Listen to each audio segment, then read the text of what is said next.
Silencio, silencio, Sue, que ya empieza el documental sobre Irak y Malagana. Irak y Malagana, la demolición de una cultura y la fiebre del oro. La imagen es la de un tanque norteamericano saliendo por la puerta del Museo Arqueológico de Bagdad, después de haber destruido objetos milenarios, representativos del patrimonio de la humanidad. El territorio actual de Irak coincide aproximadamente con el de la antigua Mesopotamia, tierra situada entre los ríos Tigris y Éufrates, en el Oriente Medio. Estas tierras fueron la cuna de una serie de civilizaciones muy importantes, tales como la sumeria, la babilónica, la siria, la caldea, la helenística y finalmente la islámica. Bagdad, capital de un brillante califato, dio origen a las maravillosas historias que hoy conocemos como las Mil y Una Noches. La deuda que nuestra civilización tiene con estas culturas es enorme, lo que hace aún más cruel el daño ocasionado. Los investigadores han clasificado el proceso de evolución de la humanidad en dos grandes periodos, la historia y la prehistoria. El acontecimiento central que ocurrió para que se iniciara la historia, tal como la conocemos hoy en día, fue la invención de la escritura, 3500 años antes de nuestra era. Este acontecimiento ocurrió en un pueblo de la legendaria Mesopotamia, llamada Sumeria. Los sumerios fueron los artistas creadores de lo que hoy conocemos como el alfabeto, un invento que cambió la historia de la humanidad para siempre. Ellos fueron los primeros hombres de letras, en el sentido estricto de la expresión, pues por primera vez, en la historia, usaron representaciones gráficas para organizar las ideas. Estos pensamientos los plasmaban en tablillas de arcilla, sobre las que dibujaban con un punzón de cáñamo. Como los signos tenían forma de cuña, a esta técnica se le dio el nombre de escritura cuneiforme. Esta escritura se asemeja a la que usamos hoy básicamente, en que cada signo que usaban tenía una interpretación, no solamente gráfica, sino también sonora. Imaginen las letras, los sonidos del alfabeto. Esta idea posteriormente se aplicó a otras artes, por ejemplo, a la música, que usa pentagramas y notas. Su importancia radica en que a partir de entonces, las diferentes culturas que sucedieron a los sumerios tuvieron una base simbólica de sonidos y grafismos, que, con el transcurso del tiempo, se fueron modificando hasta llegar a algunas de las lenguas que conocemos hoy. Es difícil imaginar nuestra cultura actual sin el alfabeto. Los babilonios hicieron también enormes aportes a las matemáticas, idearon sistemas de numeración, dividieron la circunferencia entre 160 grados y cada minuto en 60 segundos, crearon algoritmos para calcular raíces cuadradas, utilizaron fracciones y algunos sistemas de ecuaciones, además desarrollaron la astronomía y la astrología, a ello les debemos los nombres de las 12 constelaciones del zodiaco. Otra obra maravillosa que se atribuye a la cultura babilónica y que tuvo una importante interpretación bíblica es el más grande proyecto arquitectónico concebido por la mente humana, la Torre de Babel. Los arquitectos de la Torre de Babel querían construir un edificio que llegara al cielo. La importancia de la obra no reside solamente en la desmesura del edificio, sino en que el relato bíblico hace referencia al uso mítico que pretendía darle la divinidad. Bajemos pues y confundamos su lengua, de modo que no se entiendan unos a otros, como reza el Génesis 11:7. Es quizá la primera vez que se usó el lenguaje como una estrategia política y de difusión masiva de un mensaje. Sabemos también de la existencia de los jardines colgantes de Babilonia, una de las 7 maravillas del mundo antiguo. De esta magnitud eran los proyectos de los antiguos iraquíes. Son infinitas las historias y el legado de estas milenarias culturas, pero para avanzar en nuestro relato, quisiera que recordáramos la existencia de una de las ciudades más emblemáticas de la cultura humana, Bagdad, capital de Irak. Bag significa Dios y Dad, donado, o sea, regalo de Dios. Para entender la importancia de Bagdad, debemos hablar primero de la existencia de un importante líder religioso, conocido como Mahoma, el profeta, que vivió entre el 570 y el 632 después de Cristo, fundador de la religión llamada Islam. La historia de Mahoma se asemeja en muchos aspectos a la de Cristo, igual que este, tenía la misión divina de difundir el mensaje de Dios entre los hombres, solo que en el islamismo este Dios recibe el nombre de Alá. A los sucesores políticos, militares y espirituales de Mahoma se les llamó califas y califatos a los reinos que ellos gobernaban. En el año 762, el califa Al-Mansur fundó Bagdad sobre las ruinas de la antigua Babilonia. Bagdad fue la capital del mundo antiguo. Sobre ella se erigieron monumentales culturas, de gran valor para la historia humana. Muchas de las historias acontecidas en la ciudad y sus alrededores fueron contadas en los divertidos capítulos de las Mil y Una Noches. Este libro es una compilación de historias fantásticas, recogidas de la tradición oral de los distintos califatos y en general de todo el Oriente Medio.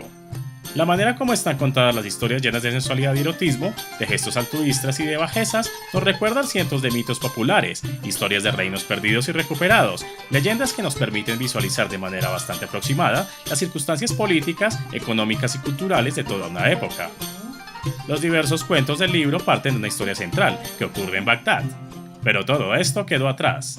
En 2003, como resultado de la invasión a Irak por un ejército de coalición conformado por las principales potencias mundiales, en una semana los 7 mayores museos nacionales iraquíes fueron saqueados y la Biblioteca Nacional incendiada. Una de las culturas más antiguas del mundo fue desposeída de sus principales tesoros arqueológicos. Por ahora solo se puede decir que el afán desmedido de poseer una de sus riquezas, el petróleo, incidió poderosamente en la invasión, el saqueo y demolición de esta cultura. Las tablillas cuneiformes se perdieron, ya que se encontraban en el Museo Histórico de Bagdad. Entre ellas se encontraba el primer sistema de leyes del mundo.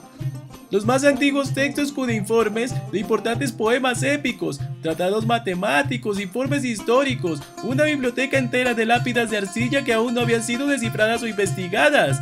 La Biblioteca Nacional de Bagdad fue uno de los monumentos culturales más cruelmente afectados. En su destrucción se perdieron decenas de miles de viejos manuscritos, libros y periódicos desde el Imperio Otomano hasta el presente. Los salones de lectura y estantes fueron reducidos a ruinas humeantes. Muchos de los manuscritos de las historias originales narradas en las 1001 noches. Los investigadores dicen que todos saquearon, los soldados, periodistas, la misma población, muchas cosas pasaron, pero de forma inmediata, los organismos internacionales como la UNESCO, el ICOM, la Interpol y el FBI lanzaron una protesta mundial, hicieron un llamado para que los países estuvieran alertas para impedir o detectar el ingreso ilegal en otros países de las piezas robadas en Irak, y enviaron equipos especiales para buscar los tesoros. También hicieron un seguimiento de las ventas por internet. Con base en la información existente, el Consejo Internacional de Museos ICOM elaboró la lista roja de bienes de Irak en peligro. No se sabe con seguridad cuántas piezas se han recuperado, pues es un trabajo muy difícil. Pero en el año 2003, 470 piezas del Museo Nacional de Irak se lograron rescatar, y la búsqueda continúa. La Convención de La Haya de 1954 ordena proteger los bienes culturales de los conflictos armados, lo que nos permite concluir que las fuerzas que ocuparon Irak violaron claramente este tratado. Infortunadamente, el patrimonio cultural colombiano también ha sufrido atrocidades parecidas. Mala gana, la fiebre del oro, destrucción de un tesoro arqueológico. Este es otro caso despiadado de saqueo y violencia contra el patrimonio cultural. Esta vez se trata de una cultura precolombina de nuestro país, que los arqueólogos denominaron Mala Gana, en el Valle del Cauca. Una cultura cuyo nombre original nunca sabremos, sus voces se perdieron en la memoria del tiempo, debido a que perdimos el contexto de la información, donde aparecieron estos vestigios por causa de personas inescrupulosas, de buscadores de tesoros. A estos individuos se les denomina huaqueros, y los huecos que se mencionan son excavaciones ilegales de tumbas de un antiguo cementerio indígena que ha sido brutalmente profanado. Huaquero es una expresión que se utiliza en algunos países de la zona andina y en Centroamérica para referirse a las personas que, casi siempre, enceguecidas por la fiebre de oro y muchas veces por ignorancia, saquean monumentos indígenas sagrados e irrecuperables. El afán de lucro de estos señores hace que utilicen métodos de excavación destructivos, como los que ven en la imagen, que causa mucho daño al patrimonio cultural.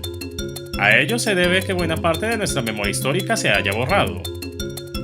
Mala Gana es el nombre de una hacienda situada cerca del río Bolo, en las proximidades de Palmira, en el Valle del Cauca. Según las investigaciones arqueológicas, este territorio fue habitado entre los años 70 y 140 de nuestra era, y por las características de los objetos encontrados, se considera que los antiguos habitantes de la región pertenecían a una familia de la cultura Calima. Esta cultura se descubrió por accidente en el año 1992. Un tractor destapó una tumba que contenía piezas de oro de un ajuar funerario.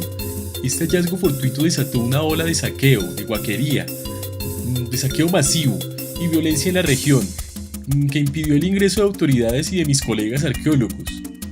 Las piezas de oro de Mala Gana no se conocían antes del saqueo en el sitio. De su producción material son famosas las formas de sus máscaras, pectorales, diademas, narigueras, brazaletes y poporos de oro fino repujado, así como vijes y cuentas de collar fundidos con complicados motivos homorfos. También practicaron el enchape de trozos de madera o hueso con láminas de oro, el repujado, la soldadura por fusión o frotamiento y la fundición. A la cera perdida, método en que una figura de cera es recubierta con un molde de barro para luego verter dentro de este oro fundido que derrite la cera y la desplaza, de modo que el metal toma la forma que tenía la cera, algo que se descubre cuando se rompe el molde. En cuanto a la producción cerámica, esta se caracteriza por ser fina y pulida. Sobresalen las ocarinas, los cántaros para la recolección y almacenamiento de líquidos y las alcarrazas, vasijas de cuerpo globular con doble vertedera y asa puente. Predominan los colores blanco y terracota. Entre las comunidades prehispánicas era común la creencia de que al morir los individuos debían ser enterrados con sus pertenencias en un ajuar, que variaba según el rango social que hubieran tenido en vida. Los materiales, las técnicas, formas y decoración empleados en la elaboración de los objetos que componen un ajuar son elementos importantes para entender el estatus, la capacidad económica, el género y la edad de los individuos enterrados en las tumbas. Por la información que conocemos sobre las costumbres funerarias de nuestros compatriotas indígenas contemporáneos y por algunas de las crónicas del descubrimiento y conquistas de los territorios de lo que hoy es Colombia, del inmenso valor que para la mayoría tienen sus ancestros y los lugares donde reposan sus despojos, estas costumbres varían según la etnia y la diversidad de culturas indígenas conocidas y desde luego diezmadas por el proceso de aculturación. Algunos enterraban a sus seres queridos en sus casas, otros en cementerios, como los que hoy conocemos. En la mayoría de tumbas se han dispuesto ofrendas y objetos preciados por los difuntos, para que los acompañaran en su viaje al más allá. Los entierros eran realizados tras ceremonias generalmente presididas por el chamán o sacerdote de la comunidad, en las que se demostraba gran respeto y pompa de acuerdo al grado de importancia y el papel desempeñado por el personaje en la comunidad. Así, sacerdotes, guerreros, artesanos, mujeres, hombres, ancianos, niños y niñas aparecen en los entierros que los huaqueros destruyen y que los arqueólogos intentan documentar a través de sus estudios. Por eso es tan grave la práctica de la huaquería. En esas tumbas se resume una buena parte de los sucesos acontecidos en vida. Por esto, la información que nos brinda una tumba o un cementerio indígena es de un valor inmenso para el conocimiento de nuestro pasado. Cuando estos sitios son saqueados y violentados, lo que se pierde es, en verdad, irrecuperable, puesto desaparecen las evidencias y la posibilidad de encontrar objetos materiales que nos expliquen las creencias, la forma de vida, la manera de ser y, en fin, todos los rasgos que constituyen la verdadera esencia de nuestro pasado. La participación de la comunidad en este desastre es evidente. Es uno de los rasgos distintivos del caso Malagana.